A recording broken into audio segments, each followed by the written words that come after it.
মমতা বন্দ্যোপাধ্যায়ের রাজত্বে হিন্দুদের পবিত্র চিহ্ন মাতা তুলসী, যাকে ভগবান নারায়ণের আশীর্বাদ পুষ্ট মনে করা হয়, তাকে পর্যন্ত একদিকে উপড়ে ফেলা হচ্ছে, আর একদিকে তাকে সহ আমাদের অ্যারেস্ট করা হয়েছে।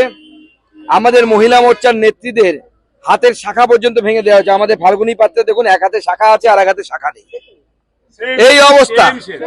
পুলিশের তো একটা ডেকোরাম থাকবে, কাউকে যদি গ্রেপ্তারও করতে হয়, বাঙালি নারী হাতে শাখা পরে তার স্বামীর রক্ষার্থে, সেই শাখাকে যদি ভেঙে ফেলা হয়, এটার মানে কি হয় বুঝতে পারছেন? এই পুলিশ তো জিহাদিদের থেকেও ভয়ঙ্কর হয়ে গেছে। মমতা বন্দ্যোপাধ্যায়ের পুলিশ যেভাবে পুলিশের সামনে তুলসী গাছ উপড়ে ফেলা হলো, বলা হচ্ছে ওটা মন্দিরের তুলসী গাছ নয়। আজকে যে ধরনের আচরণ এরা করেছে চটিচাটা পুলিশ, এই পুলিশের নৈতিক অধিকার নেই এবং আমরা এর বিরুদ্ধে প্রতিবাদ জানাবো।